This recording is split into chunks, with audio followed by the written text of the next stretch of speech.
You know that foggy, frustrating feeling of confusion? That feeling where your first instinct is to just run away from it?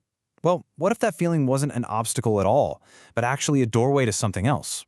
Today, we're going to dive into a really powerful way to turn that confusion into a tool for real, genuine clarity, all inspired by the philosophy of Krishnamurti. So here's the game plan. First, we're going to unpack why we instinctively run from confusion in the first place. Then, we'll explore this really cool idea of an awareness that's separate from our thoughts. After that, I'll walk you through a practical exercise you can do anytime.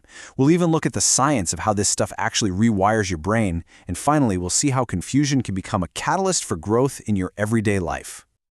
All right, first up, the riddle of confusion. Let's get right to the heart of why that feeling of not knowing is so deeply, deeply uncomfortable for pretty much all of us. I mean, it's a universal reflex, isn't it? The second that mental fog descends, we immediately want to solve it, or distract ourselves, or just push it away. But what's really going on there? What's driving that urgent need to escape? Well, it turns out there's some pretty fascinating evolutionary logic behind this.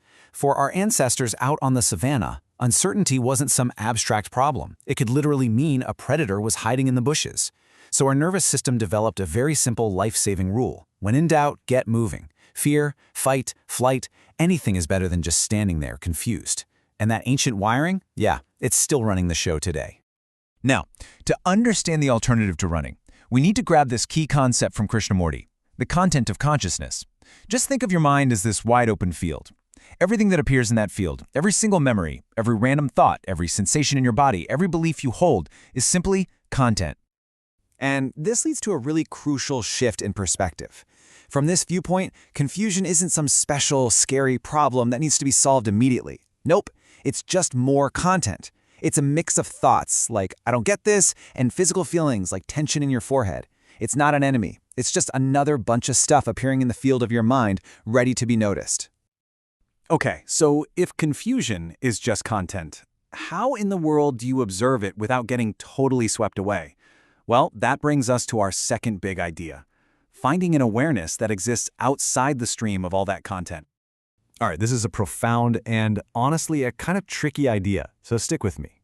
Normally, when we say I am confused, we create this split, right? There's I, the observer, and then there's the confusion that's being observed. But Krishnamurti's insight here is that this split is actually an illusion. The sense of I that's doing the observing is actually part of the feeling of confusion itself. It's all one big, tangled process. Here's a much simpler way to get a feel for this. Imagine that your awareness is the vast, open, clear blue sky. Your thoughts, your feelings, and yes, even your confusion are just weather patterns passing through. Clouds, storms, sunshine. The sky isn't bothered by a thunderstorm, it just holds it. The sky itself is always there, always unchanged. The practical difference this makes is all about a shift in language and identity. So on the left here, you have the default mode, I am confused. When you say that, your entire identity gets completely tangled up with the feeling, and that just leads to struggle.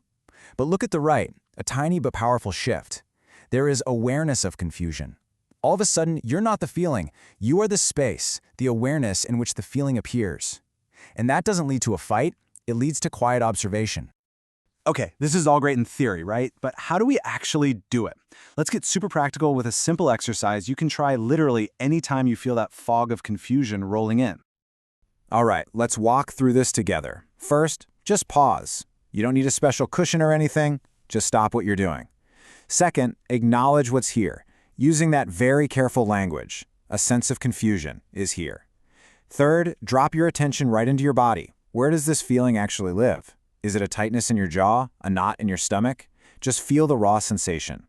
And fourth, notice the thoughts that come along for the ride. Don't argue with them. Just watch them float by like subtitles on a movie screen. And now for the final steps. Widen your view.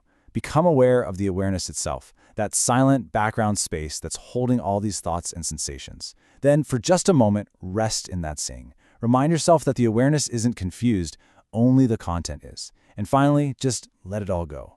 Don't worry about whether the confusion is gone. The point isn't to fix it, it's to totally change your relationship to it. Now, this is not just some philosophical mind game. This practice has real, tangible effects on our biology. So let's take a look at what's actually happening under the hood when we do this. Because every single time you pause and observe that feeling of confusion without reacting, you are actively rewiring your brain. This is neuroplasticity in action. You're teaching your nervous system on a physical level that uncertainty isn't a threat that requires an immediate panic response. You are literally creating a new, calmer neural pathway. And the benefits of practicing this are huge. You're not just feeling better in the moment, you're breaking that old panic loop at the neural level. When you do that, you allow for deeper insights to bubble up to the surface, you stop small worries from spiraling into catastrophic fears, and you build your tolerance for ambiguity, which is an absolute superpower in our complex modern world. And you can practice this anywhere. Here's the simple 90-second version you can try. Just pause and name it. Confusion is here. That's 10 seconds. Then, sense it in your body. Where does it live? Give that 20 seconds. Next, soften your shoulders. Take a slow breath. Just let your body know it's safe. Another 20 seconds. Then widen your view to the whole room around you. And finally close with this simple, powerful thought. I don't have to solve this right now. That's it. A little microdose of brain rewiring. So, let's zoom out for a second. This isn't just about managing a momentary feeling. This practice can fundamentally change how we navigate our lives and especially our relationships with other people. See, a huge source of our day-to-day confusion comes from the clash between our memories of how things should be and the reality of how they actually are. Our mind is constantly filtering the present through the lens of the past, and when there's a mismatch, we feel that friction as confusion. And this is exactly how this principle plays out in our relationships. On the left side, we're relating to our mental image of a person, all our memories, judgments, and expectations about them. This is a recipe for misunderstanding and conflict. But on the right, when we are aware of those mental images, we can actually choose to relate to the real, live person in front of us, moment to moment. And that's where genuine connection and clarity happen. This quote from Krishnamurti really just nails the core tension, doesn't it? Our minds are these certainty-seeking machines that have been dropped into a fundamentally uncertain world. Confusion is the natural, inevitable result of that mismatch. So the goal isn't to eliminate uncertainty, because you can't, but to become comfortable living within it. So, I'll leave you with this question to just let it marinate. What if the next time you felt that familiar fog of confusion, you didn't run? What if you saw it as a signal that you're right at the edge of your understanding, maybe even at a doorway to something new? What could you discover if confusion became your guide instead of your enemy?